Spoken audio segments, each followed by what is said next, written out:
bright-eyed students for this discussion today. So I'm glad that Bob mentioned that I'm a parent, because that's really why I'm up here. That's why I began this project on the Common Core. So I'll tell you my story. In the fall of 2011, my oldest son started kindergarten, and it was a great experience. The teacher was trained in Montessori methods, and they did a lot of hands-on activities. And so, for one example, one thing they would do is they would take acorns and put them in water to see if they would float or not float, and then they would plant them in soil and grow trees and plant them in the neighborhood. And meanwhile, they're learning about famous activists around the world who plant trees. So it's experiential. They're learning about science.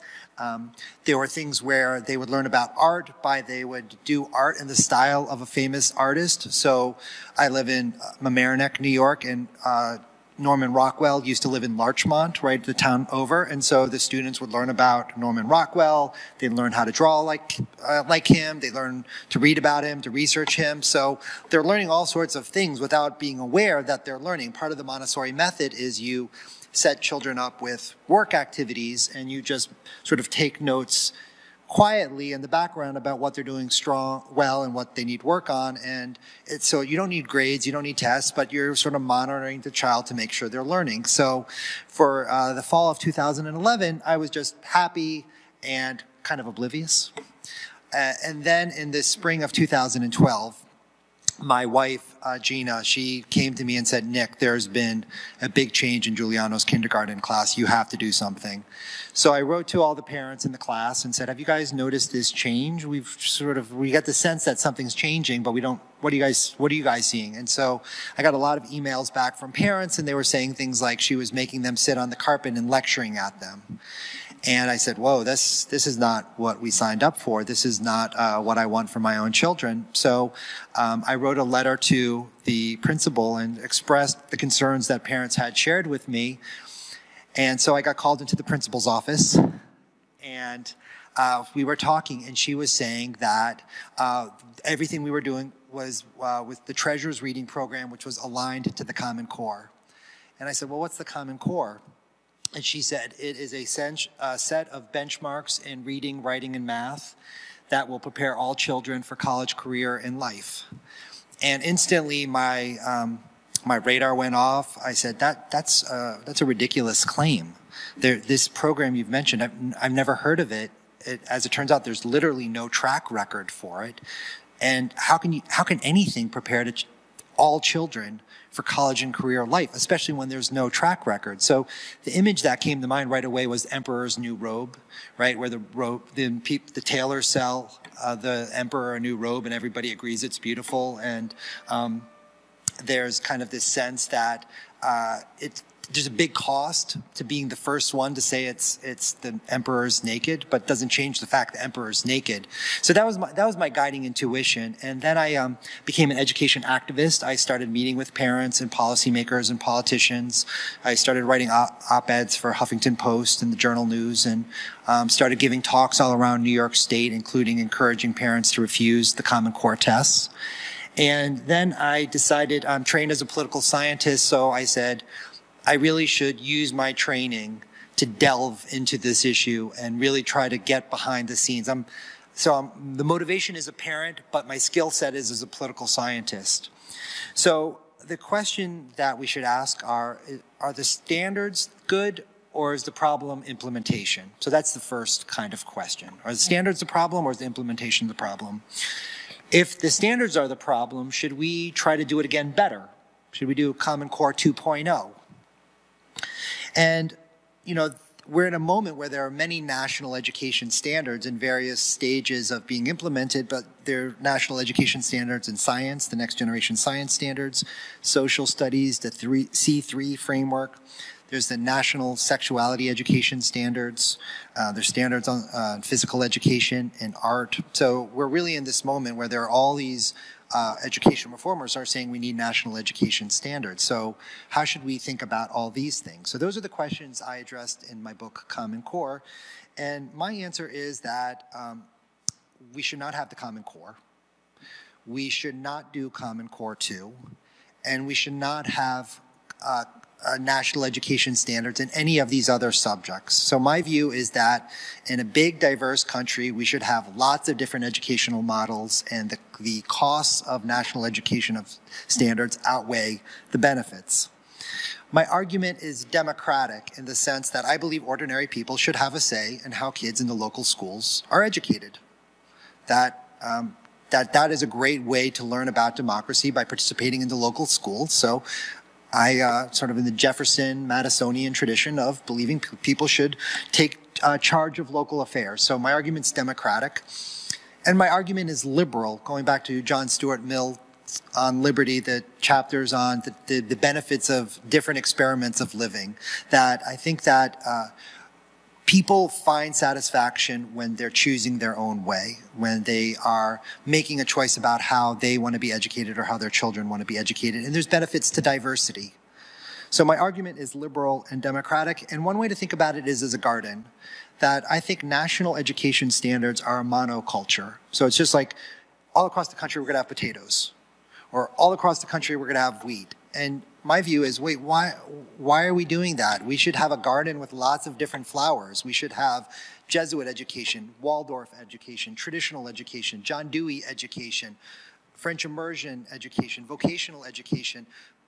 Teachers who are fired up by a topic in particular, they should have an opportunity to teach that to their students. So really the image that I want us to have in mind is a garden. Lots of different options for parents, communities, and children. So let me go through the argument a little bit more systematically. All right, first, what is the Common Core? So what the Common Core is it's standards in reading, writing, and mathematics. What a standard education standard does is says at the end of each grade, a student should be able to know or do this in various subjects. So if you go to the corestandards.org website, you can go through all the standards, and what they'll say is that by the end of first grade, kids should be able to do this in math. By the end of third grade, they should be able to do this in English and reading and writing, right? And it's one of the arguments for it is that it's scaffolded so that it keeps building up over time, so that the expectations ratchet up as you go throughout the educational system. And if you go to the website, part of the synonyms for Common Core standards are the college and career ready standards. So the argument for Common Core in other national education standards is that they promise to systematize, organize the education system. So you're not going to be wasting effort. You're going to be focusing on the key things for reading, writing, and arithmetic. And if they're well designed, they're going to prepare all children for college and careers and citizenship and life. And so I'm going to acknowledge there's a good argument for national education standards. And in 2009 and 2010, nearly every state in America adopted the Common Core. And even states such as Texas that didn't adopt the Common Core, cities within those states adopted the Common Core.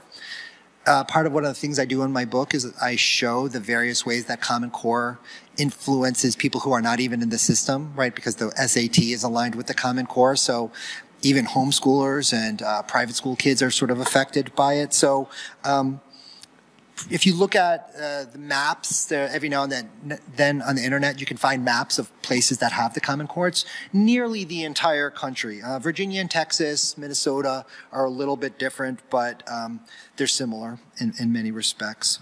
So the great argument that I address in my book for the Common Core is the opportunity gap. The Common Core promises to close the opportunity gap. So if you look at people like Linda Darling-Hammond, scholars like Linda Darling-Hammond, she'll say that in the suburbs they have a thinking curriculum, and in the urban areas they have a sort of a vocational curriculum. And the thinking is that by having the Common Core, you can bring everybody up to the thinking curriculum. So this will benefit the least advantaged. It'll benefit students who have traditionally been neglected. So it's an equity argument or a civil rights argument. And hypothetically, if the standards are well designed, they'll pull the top students even higher.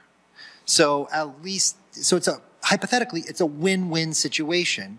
And so when the Common Core was first rolled out, there was really high support for it. A lot of people supported the Common Core when it was mostly the promise.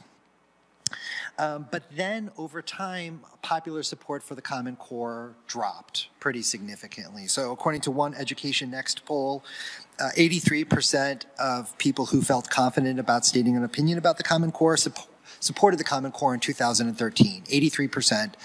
In 2016, it was 50%. So, and then educators, teachers, initially were very supportive, and then their support really went down. And so, so somehow there was this sense in which it was not living up to its promise, that maybe my image of the emperor's new robe was the right way to describe what was happening. So what is the problem? Why did support for the Common Core drop?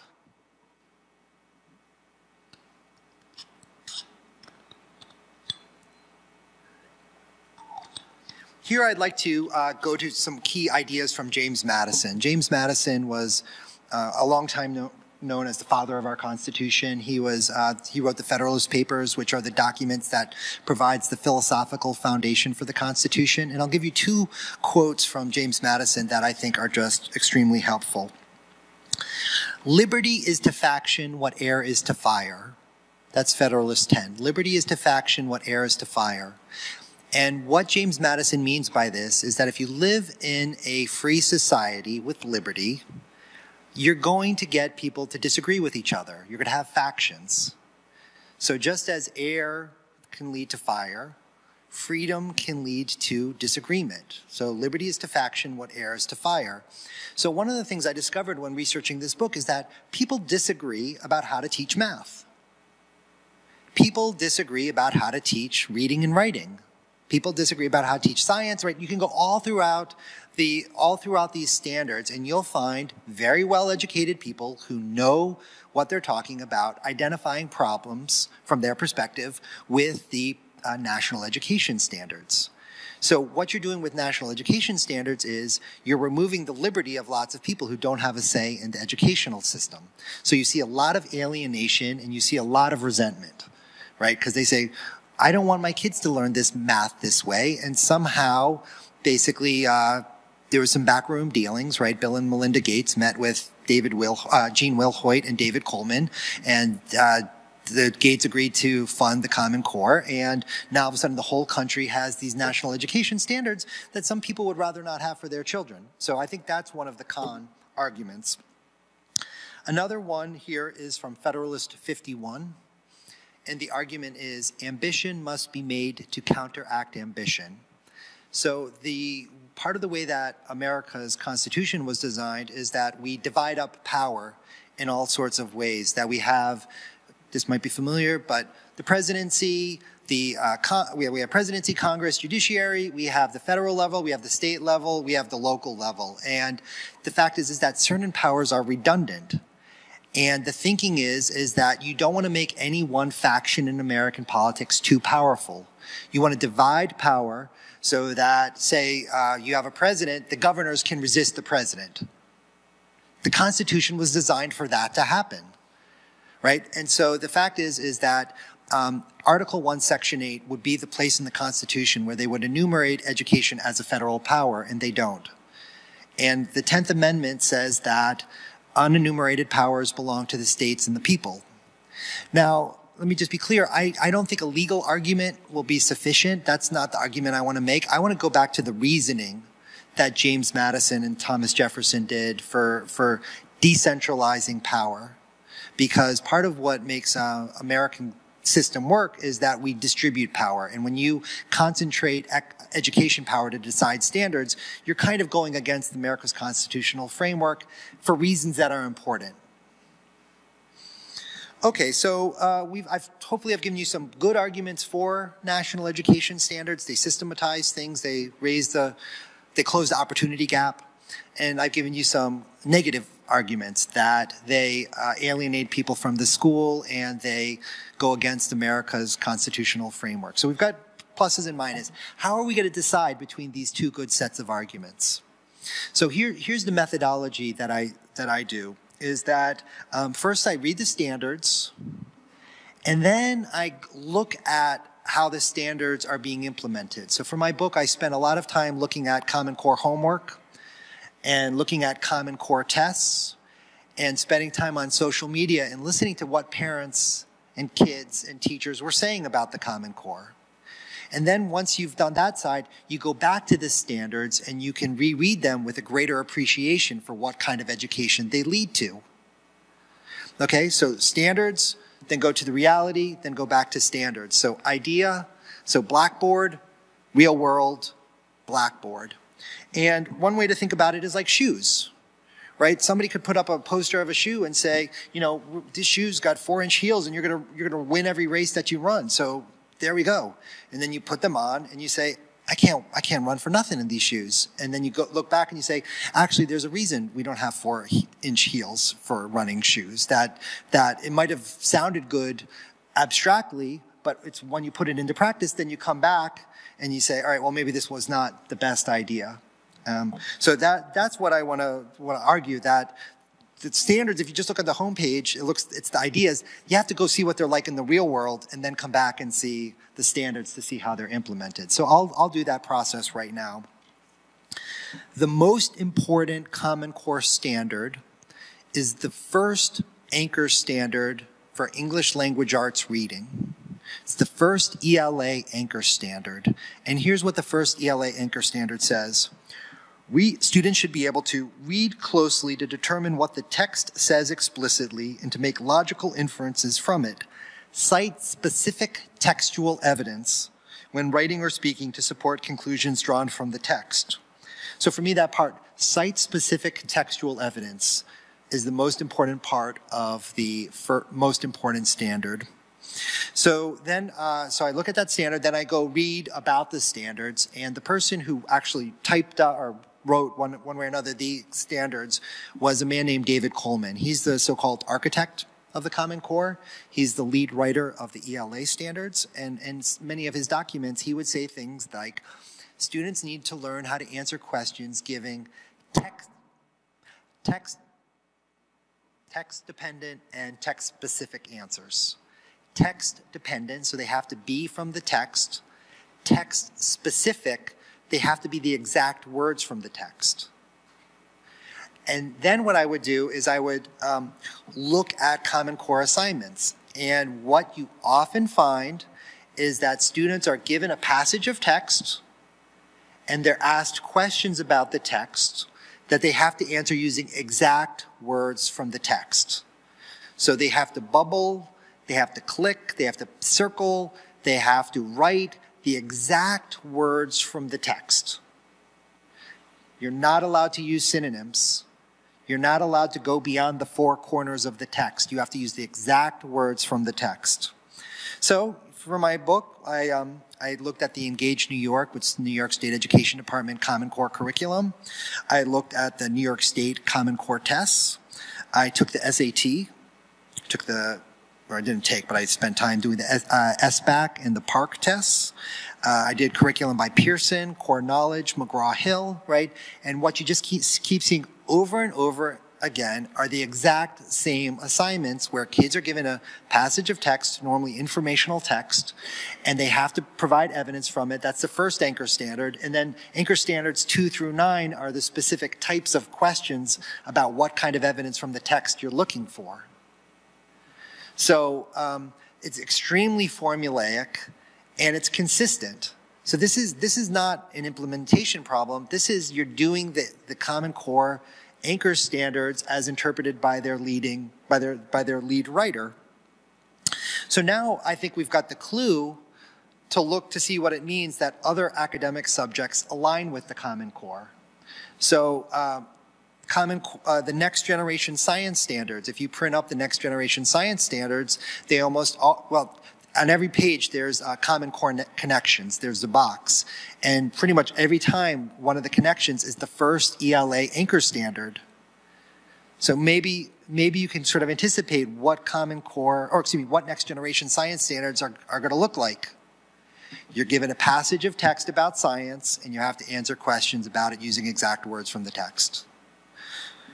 C3 framework for social studies.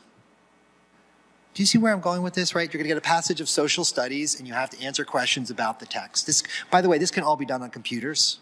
So I think this story is partly the story about how schools are moving more and more towards computer-based education or competency-based education, CBE.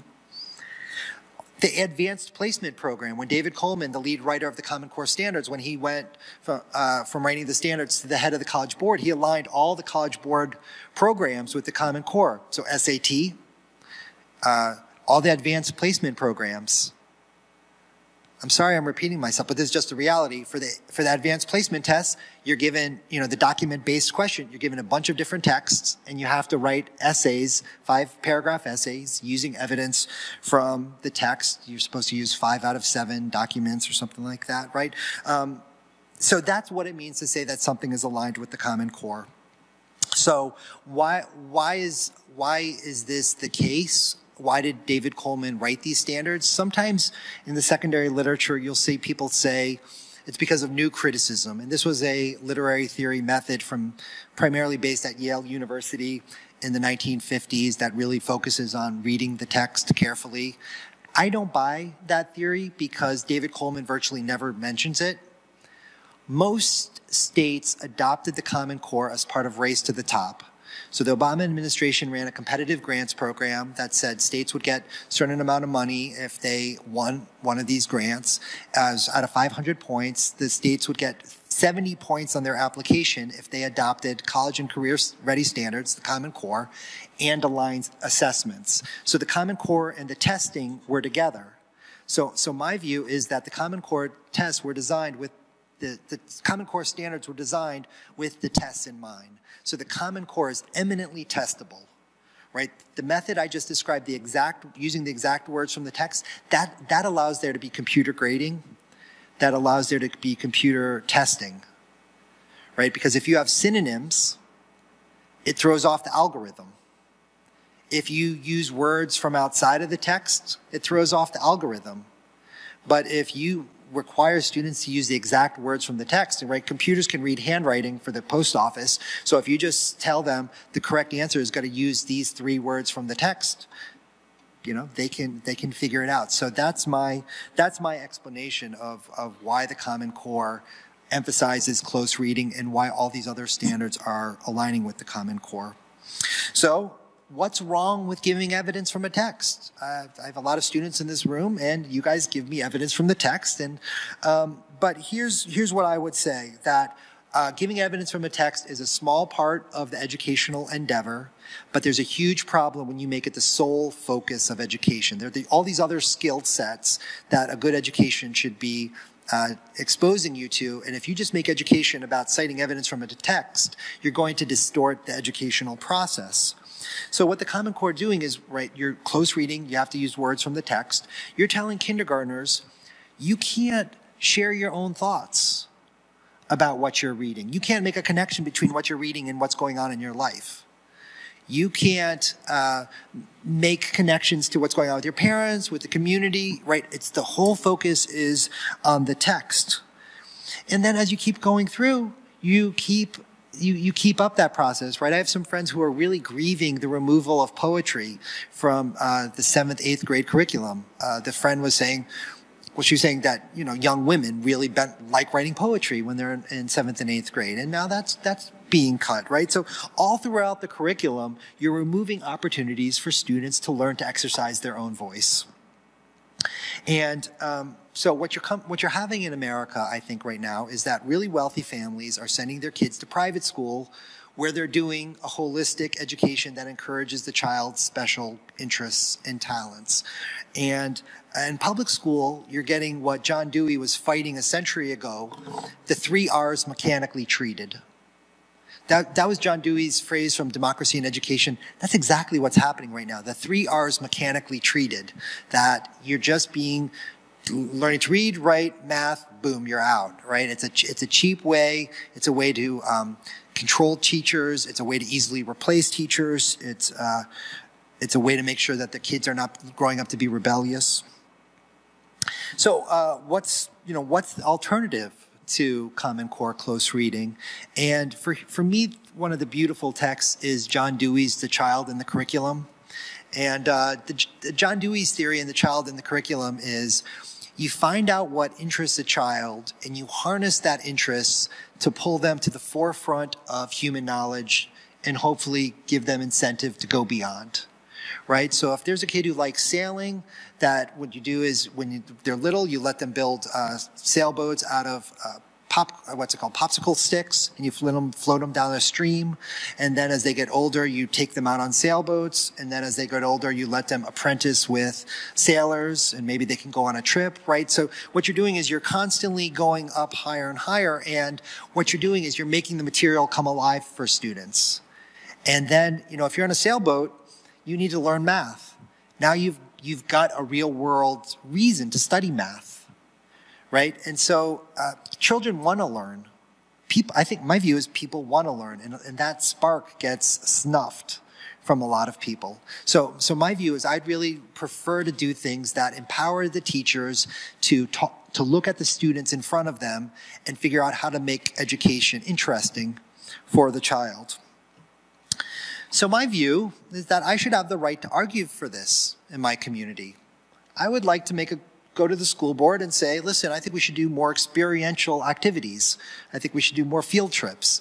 I think we should do less standardized testing. All right, I think that this, in a democracy, the James Madison, Thomas Jefferson viewpoint is that this should be my power to do this, and other people's parents this.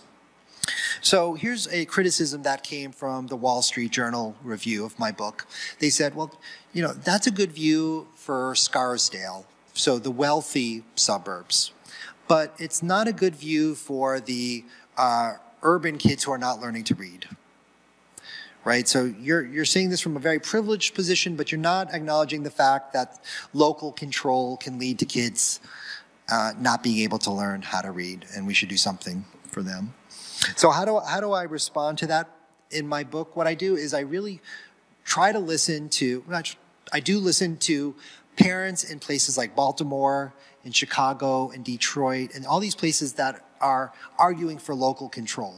So it's not just a rich white thing, right? It's that parents of all different sorts of communities want to say in how kids are educated. They want to say in the curriculum. They want to say about what kind of specialty high schools are going to be in their community. I think people are hungry to have a say in education. So I'll just wrap up here with my two main reasons why I think we should have local control and move away from national education standards. First, pedagogical. I think that when you have a say in your education, you're much more passionate about it. When you're a teacher and you get to choose the menu, you put your heart and soul into it. When you're a student who gets to have a say about what kind of projects you're going to do, what kind of focus for the year is going to be, or for the month, or somehow, right? I think that makes kids want to learn better. So I think pedagogically, bringing power down to the lowest level possible is beneficial. And the second argument is political, that participating in the local schools is a great way to enter politics, that running for school board is often the way that politicians first get a taste for elected office, right? Jimmy Carter started off at a local school board thing. Political scientists have shown that the further along a state moves along the education reform pathway, parents become alienated from the process.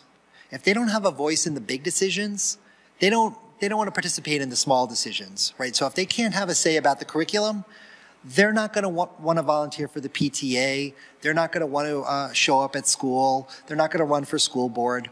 And it's also the case that if they're not able to participate in the school, they're less likely to participate in the community. They're less likely to run for local office or to vote or to do various other things that can be measured to gauge civic participation. So my view is that national education standards harm democracy, and that if you believe in democracy, you need to fight the Common Core. Thank you.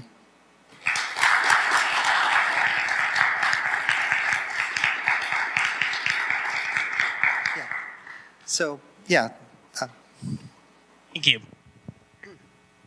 So one argument from proponents of national education standards, such as Linda Darling-Hammond, is that in countries that have adopted these national education standards, it has been irrefutably successful. I mean, Linda Darling-Hammond cites countries such as Singapore, Japan, and Finland, showing that the opportunity gap in this country has closed. There have been higher quality teachers, and these students in these countries have way higher PISA test scores than the students in the United States. So my question to you is, why are people like Linda Darling-Hammond wrong in assuming that if it works, national education standards work in these countries, it will work here? Okay, that's great. So I'll just restate the question. The young man was saying that Linda Darling-Hammond has observed that countries that have national education standards go up in the PISA rankings. And PISA is an international test administered by the OECD every 3 years, rotates between science, reading, and math. And it seems it's an international standardized test. It's pretty highly regarded. And so it seems to be that if you come up with national education standards, you should be able to move up the PISA ladder. And for somebody like Arnie Duncan, that's really important. For somebody like Jeb Bush, that's really important. So all around the world, people are waiting for bated breath about PISA scores. And so in a country like Australia, one of the former president or prime minister, she was saying that one of Australia's objectives was to be a top 5 PISA country. So the question is, how much should we care about PISA? Right? Is that the mark? Is that the race we want to run? And my view is that we absolutely should not run the PISA race, because what economists talk about opportunity cost. So every time you do one thing, you can't do something else. And so if you say, listen, we're going to focus on the skills that will be tested on PISA, what you're effectively doing is you're narrowing the curriculum to those PISA, the skills tested on PISA. So one of the things that I do is in my book is that I took the PISA test and I looked at the kind of skill set. And so I was reading about the PISA science test, and one of the things they said is, the PISA test is not going to look at it if you memorize the names of flowers. We don't care if you memorize the names of minerals. It's primarily problem solving. So when you take the PISA science test, it's a lot of clicking and dragging and puzzles and just mind challenge games, which are fine. You know, kids like those things. PISA test is fun. You know, it's a pleasant, 2 hours. That's how long it takes that's how long it's administered, right? But you don't learn any science. So if you say we're going to gear our science education about preparing for PISA, you're not going to be teaching the kids science, right? If you test the skills that are going to be measured on the PISA standardized reading, I mean, some of the tests, and if you take one of my classes, you'll be lucky. You'll get to take lots of these tests, right? But some of the things are like how to read instruction manual, or how to fill out a form, or how to do like real world application reading things. And you say, well, okay, those are valuable skills. Should we introduce kids to Harry Potter? Should we be teaching kids to journal? Should we be teaching kids poetry? All right, so there are all these wonderful things that are being cut if you focus on the PISA test. And so one of the things I do in my book is I look at Yang Zhao. And Yang Zhao is at University of Kansas, and he says, he wrote a book called Why China Has the Best and Worst Education System in the World. And he says they have the best education system because they rock on standardized tests, but they have the worst education system in the world because they're not nurturing all these other talents that are what lead to entrepreneurship or great artistry or inventions or happy children. And that matters to me. Thank you.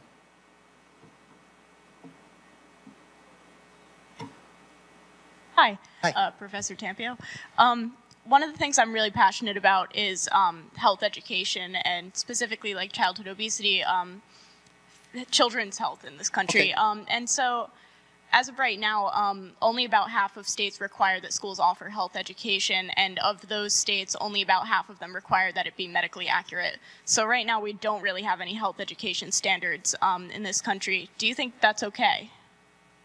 Okay, that's a great question. So there's a real problem. So you and I were going to acknowledge that there's a real problem that children are not exercising enough and that there's too much obesity. So the question is, what's the best way to handle this? So I'm friends with a PE teacher in California, and Twitter friends, and he is, the word is apoplectic, very upset about the national physical education standards because they're now going to emphasize conceptual understanding.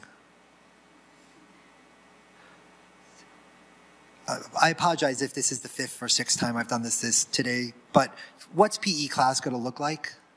You're given a passage of informational text and you have to answer questions about the text about PE, right? So that's we're on the same wavelength, right? So here's part of my critique of national education standards. A lot of people like national education standards because they think they're going to be their side's going to be the one writing them, right? But the problem is, it could be somebody you absolutely disagree with who could be writing the national education standards, right? So somebody who believes that PE class should be about writing and learning about biology and anatomy, which, can have its place, but I think there's a place for running and jumping and being physical in your body and enjoying that, being exposed to that side of the human experience.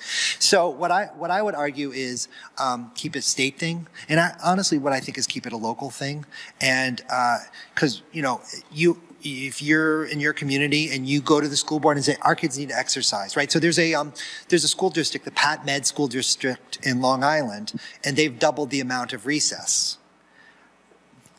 There's an argument for local control. So I do believe in physical education. I do believe in the problems you identified, but I don't think that national education standards right now are the solution. Okay, thank you.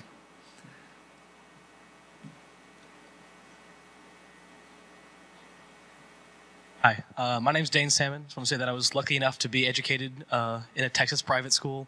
So I did Montessori stuff and IB stuff. So I was far from Common Core, but still punished by the SAT. And sorry, the question I have is, how do you think something like freeing up the market for education, like private school vouchers or something that are provided by the government, would lead to more equity and like better education for every child? Yeah, I think our country should have a serious discussion about choice. And right now, I think a lot of it is taking pot shots at Betsy DeVos, and I don't think that's a very productive type of exchange. Let me just give you a little image that I use in my political science classes about the politics of education. So I think about the sort of a 2x2 grid with left and right, and the top being centralized control and the bottom being decentralized control. So what you have right now in America are you have the Democrats and Republicans, the leadership, the big money supporters are in favor of national education standards. And then at the bottom right, you have the Tea Party group that really wants local control and maybe some free market options. The bottom left, I think you have the Diane Ravitch, BATS, the Network for Public Education, more local control for democratic reasons. So for me, part of the bottom, and I see myself on the bottom left, sort of on the John Dewey side, is that I think there should be lots of different options for schools. There should be lots of different things, and I think that there should be Montessori options and IB options. I went to an IB program, and so I value those kind of things. Part of the question is, are vouchers and charters the best way to do that? And I think the voucher and charter school debate would be a lot more interesting if they were not aligned with the Common Core. Sort of just as a sociological phenomenon, the charter school movement has gone full support of the Common Core. And for me, that defeats the purpose, because part of the promise of charter schools is you're opening up the different kinds of options. So that's just where things stand right now for me right now, that vouchers and charters could be interesting, but right now they're not interesting enough.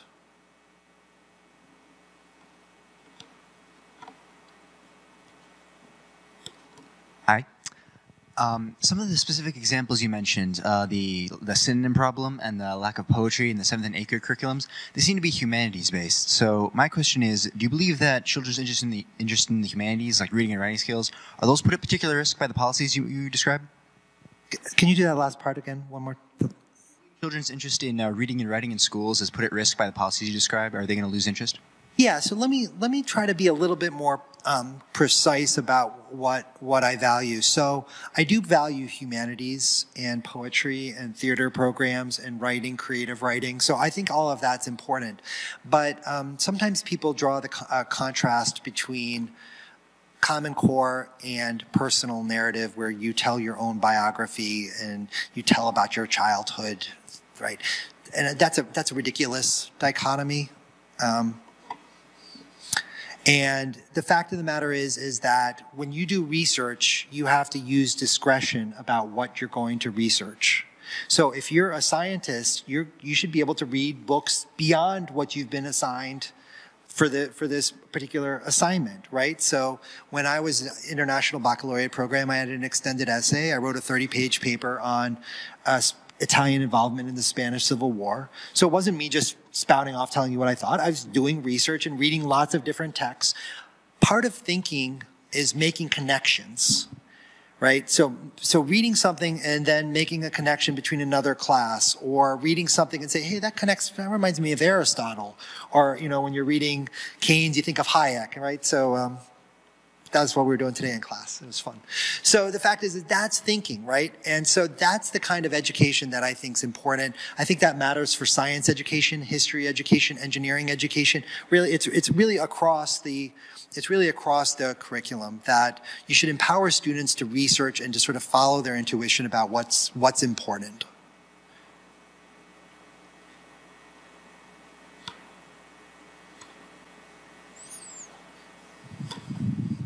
There's any place for national education standards in the education system, or should curriculum and tests and everything be purely localized? So here's the dilemma, right? So it seems very reasonable to say, can't we just make minimum standards just to make sure that kids are reading or that kids are on track? So maybe we really pare it down. And the thing about it is that any minimal definition is going to be incredibly controversial. I'll give two examples here. Rudolf Steiner, the Waldorf method, they say it's fine if kids learn to read when they're 7 or 8, right? That for Rudolf Steiner, it was much more important that they did things with their hands and appreciated basic symbolism before they started to read. And so if you just come up with a national standardized test that says we're just doing minimal things, make sure kids are on track to read, and we'll just make sure that 5 and 6-year-olds are like on the track to literacy.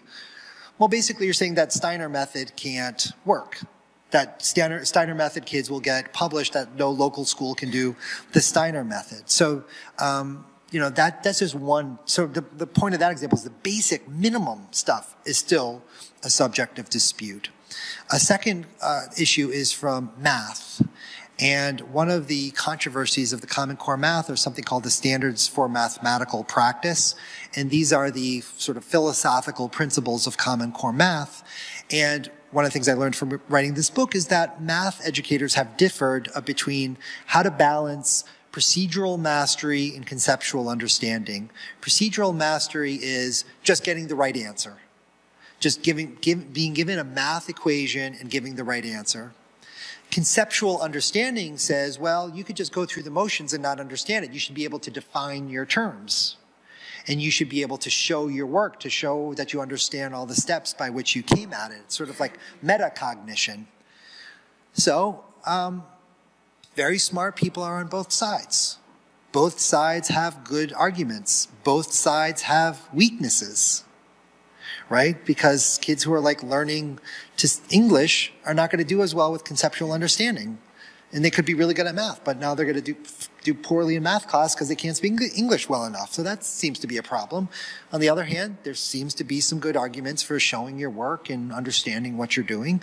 So my view is that why should we have one answer to that question, right? Why should we put all of our eggs in one basket? Maybe it's the wrong basket, right? We really won't know about a pedagogy for decades if it works, right? So are we going to risk putting them all in one basket? Here's the cost. You're alienating parents from the schools because now they're saying, I don't have a say in my local school. I can't tell the math. There's nobody in my zip code who I can tell to say I would rather have a different math education for my child. And that's a really heavy cost to pay. I think that cost outweighed the benefits. That's my take. Hi. So my question is, early this semester I read an article for my intergroup politics class by Robert Putnam called "Bowling Alone." Okay. And in it, he basically notes that the level of participation among the American public has declined in pretty much every way measurable, whether it's PTA or interest groups or any kind like that. And his basic conclusion is that for a various amount of reasons, including technology and the movement of other groups into the workforce, America has lost a degree of social capital and community-based organization and ability to really be one's neighbor, and communities aren't forming as quickly. So do you think that the education system is kind of like a symptom of that, or something larger? Do you think the Common Core kind of embodies that issue? And if we were to, let's say, strip the Common Core and go back to a local school idea, do you think that would maybe help this issue, or do you think it's a larger cultural societal issue? Oh, that's a great question. So the argument is about Robert Putnam's social capital, and his point is, so social capital is when you talk to other people without really a purpose in mind, but you're just being friendly with them. So if you're in a bowling league, you just chat them up. If you're waiting for the professor to come to class and you're just chatting with each other, you're building social capital. If you're volunteering at a League of Women Voters, you're building social capital. And his point is that by all sorts of measures, Americans are generating less social capital, that the World War II generation, they love to volunteer.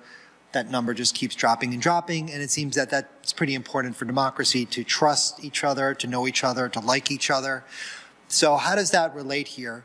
Well, I'd say that the Common Core is part of the larger education reform movement, and the larger education reform movement thinks that experts should be in charge and not local parents. And the concrete consequence of that is that you're going to have less opportunities for social capital. So when I was teaching Intro to Politics this semester, we were, one morning I was just discovering that Kentucky was thinking about reducing its number of school districts by more than half.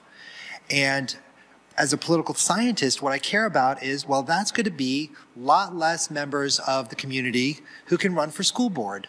That can be a lot less meetings for parents to yell and to scream and to tell the superintendent what's up. And Tocqueville has points sometimes we see the yelling and the screaming of democracy, but we don't see the beneficial consequences of it. So I wrote an essay for Eon called, it's about democracy, basically defending democracy and saying that this education fight really brings home the importance of democracy. So, I think we need to bring back as much local control as possible. I'm a little bit disheartened in the sense you can't unscramble an egg, right? Once you get rid of the school boards, it's going to be hard to put them back. So, we've got our work cut out for us. But I think that, just to pull it together, I think local control is a great opportunity to build social capital. It's great for democracy. And so we need to figure out ways to reinvigorate that tradition. You're welcome.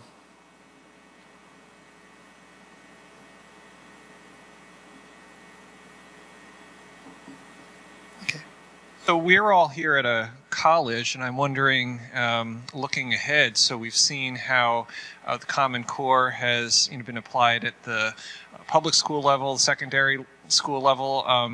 Do you see this coming into college, and do you have any anxieties about that? Yes, the Common Core is coming to higher education, and something called convergence. And so one of the things the Race to the Top program did is, you get points for various things. One of the things they incentivized states to do was to get a commitment that the institutions of higher education would not require students who had graduated from the public education system to take remedial classes. All right, so often at state universities, freshmen have to take remedial math. And so the Common Core was going to, quote unquote, solve this problem by saying that if you graduated with a high school Common Core degree, you could start by taking a credit-bearing course in math and English when you got to college. So it really is the tail wagging the dog that now all of a sudden this bill for lower K-12 is affecting higher education.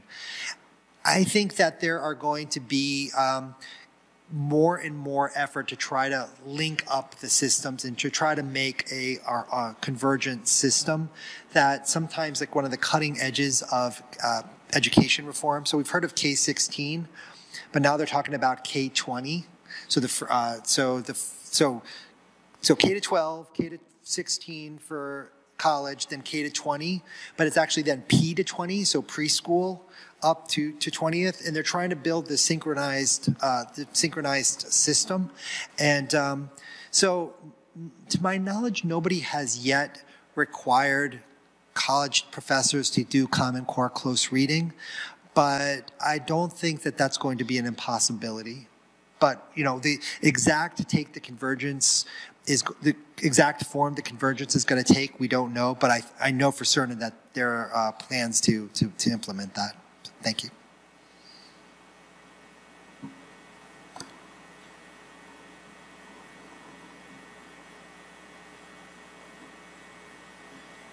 Do you think powerful teachers' unions are a roadblock to education reform in America? So the teachers, I support the idea of teachers' unions. That John Dewey helped support a teachers' union in New York City, and the note when teachers have tenure, what that means is they can't be fired without due process, and so that makes it hard to fire a teacher. So they can get fired, but it makes it hard to fire a teacher. In New York, you see teachers active against the Common Core. In states that are right to work without teachers' unions, you don't see teachers speak up because the superintendent can just fire them for any reason. Could fire them for insubordination, which means criticizing school district policy, which means criticizing the Common Core. So the unions have a place. I'm very disappointed with a lot of union leadership that the Bill and Melinda Gates Foundation, they paid for the writing of the Common Core. They also gave a great deal of money to the AFT and the NEA to support the Common Core. So there was a teachers union head in New York City who said that teachers wrote the Common Core, which is false. And he said he would punch in the face anybody who tried to take it from teachers. Right? Like, what are you doing, guy? Like, you know, like Google, who wrote the Common Core? Like, what are you doing? And so, so I support the idea of teachers unions, but right now they've not been a benefit to parents. So really, I mean, I wrote my book for parents. I'm trying to mobilize parents. They're the ones who can do things. Although there are a lot of teachers who see problems with the Common Core too.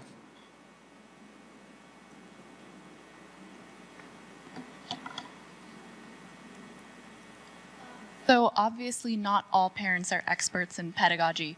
Do you see any problems or any potential problems with parents maybe writing curricula or working with teachers to write curricula that might feature faulty information or incorrect numbers?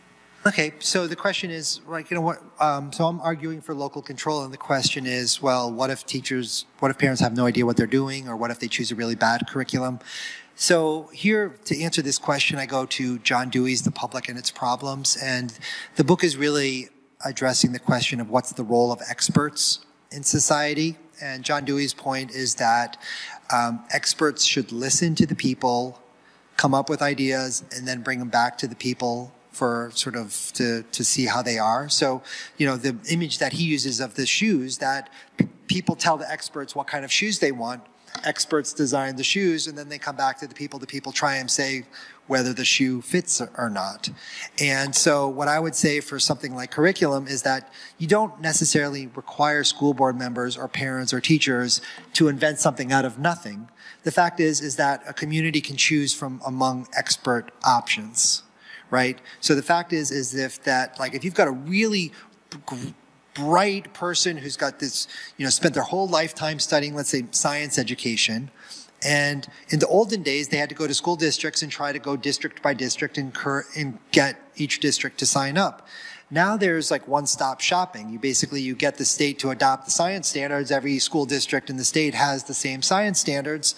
And so maybe there are some advantages, but there are also some disadvantages, right? Because now it's going to be very hard for an entrepreneur to come in and make that option available to people.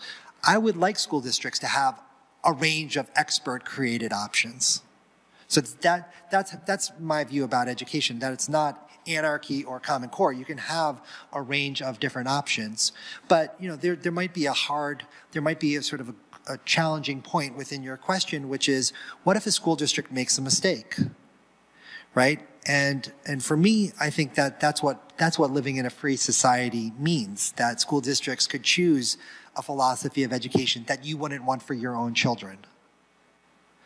But the alternative is that one group gets to decide for the whole country how everybody's going to learn science, and there's some pretty severe problems with that.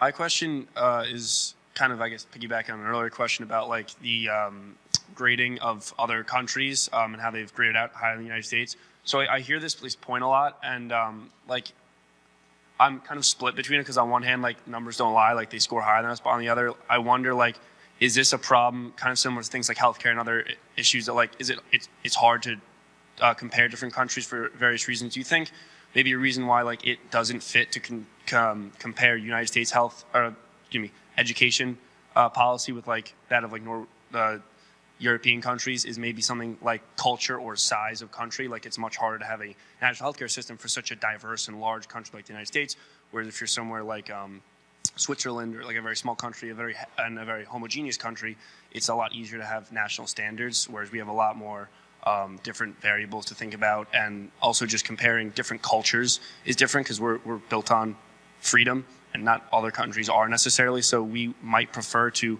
rank slightly lower than somewhere like Switzerland on education, where we have the choice to say, well, I want to learn with this curriculum as opposed to a national standard.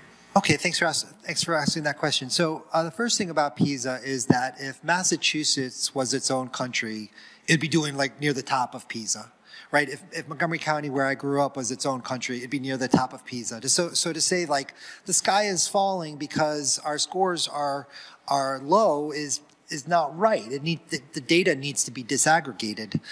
Part of what's problem in America is that the areas that are pulling down our PISA score are areas with incredible poverty. So for me to say the way to solve this problem is to change the curriculum all around the country, solve poverty, right? Like, why are you going to break a good school system in Montgomery County because there's poverty in Baltimore? It doesn't make any sense to me. I think there is a question of culture, that a lot of the countries near the top of the PISA ranking are Confucian cultures.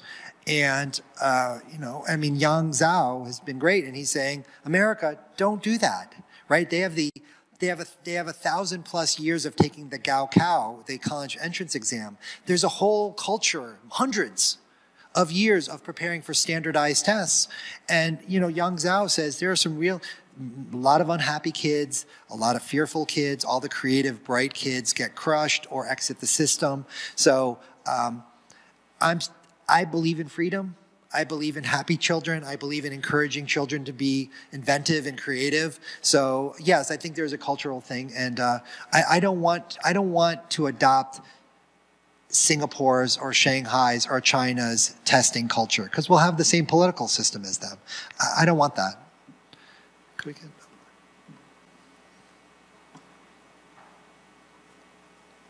So you mentioned Baltimore and LA kind of as examples of poor communities caring about their education, and how that's a good example to support localized control. Well, let's assume that all of these poor communities around America have like the literacy and educational pedagogy, and also like the political efficacy to kind of move the system. But what if they don't have like the fiscal power to get the high quality education or the teachers to teach their children? How do we address that situation? Okay, that's a good question. So what do we do about communities that don't have resources? So do you think they have the will to have good education systems?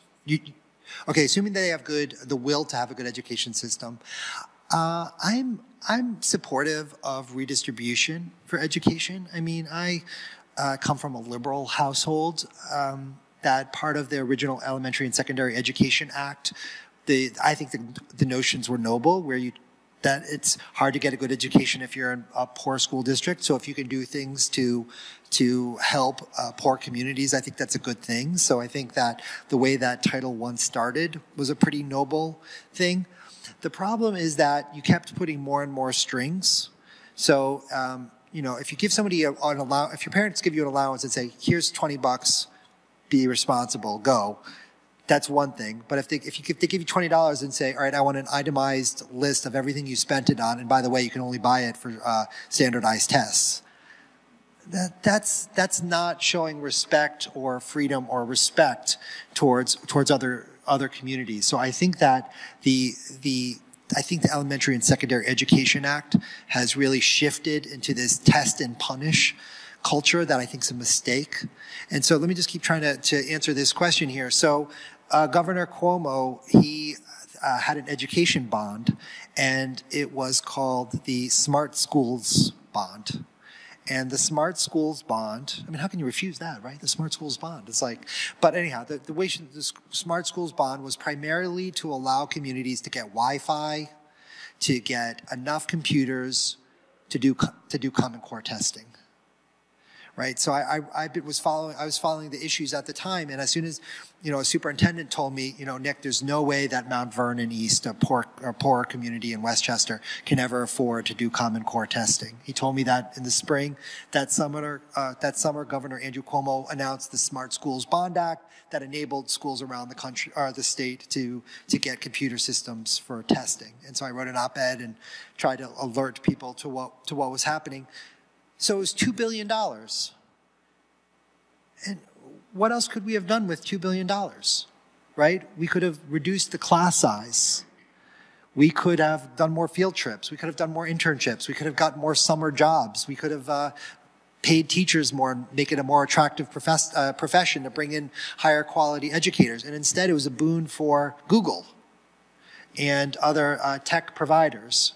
So there are two sides to this story. I'm acknowledging that there are two sides to the story. But for me, I would rather entrust communities and say, listen, how do you want to spend your money? What do you think is the best way to educate your children? And then go from there.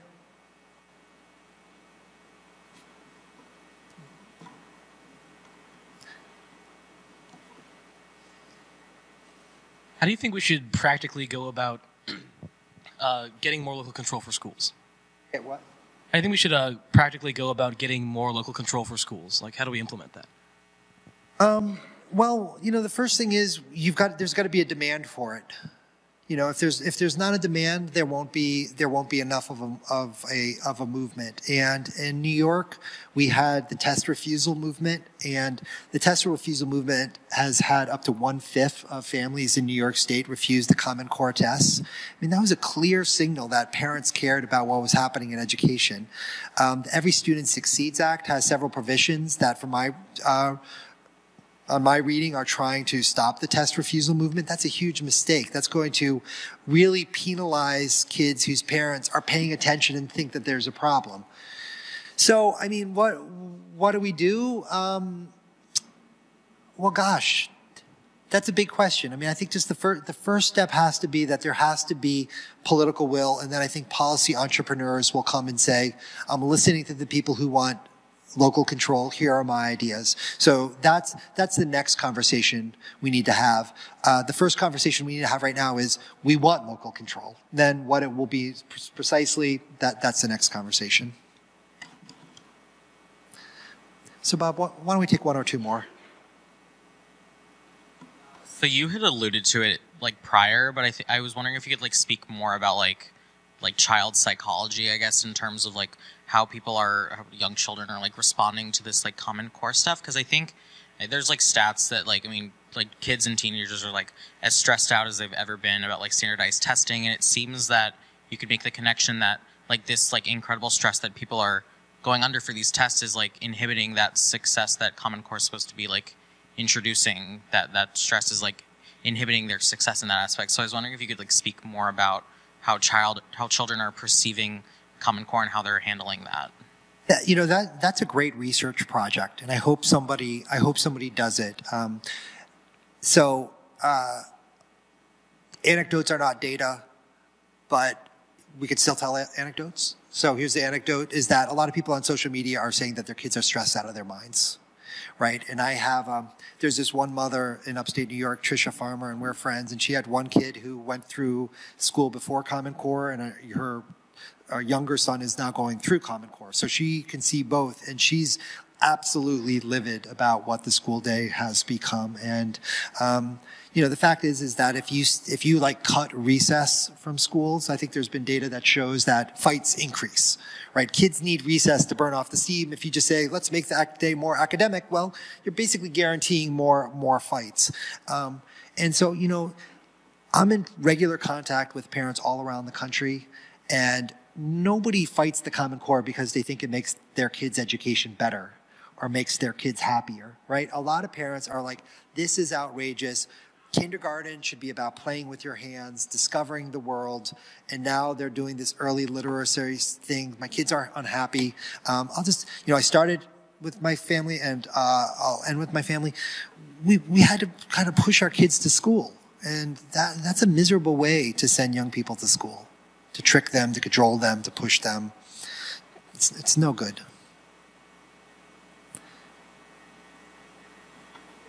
One of the criticisms that has been in the past is that when we didn't have these tests, we were sort of just throwing money at a wall, like block grants. If we remove the tests and remove the strings, how can we make sure that the funds that we do give to education are being spent wisely and efficiently?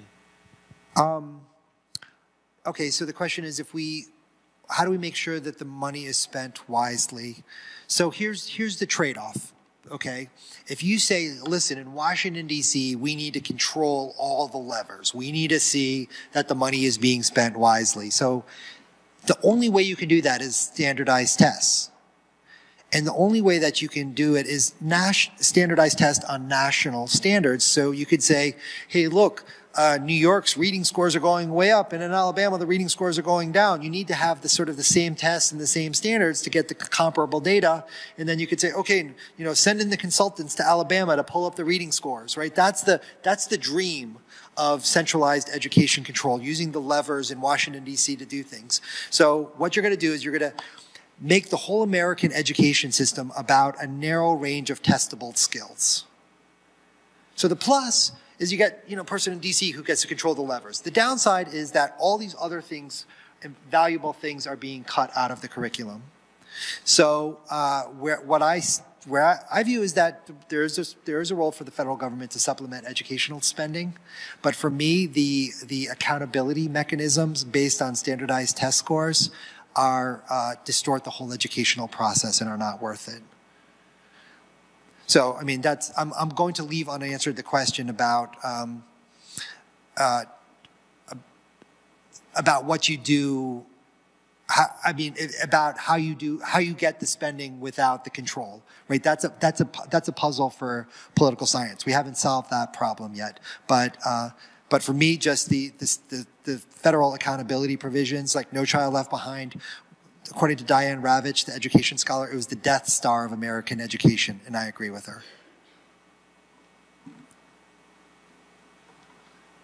Well, so I'd like to thank you all for coming and to thank you for your questions. Let's give another round of applause to Professor Tampio. Thank you. Thank you. Thanks. So I'll be up here if you have any questions.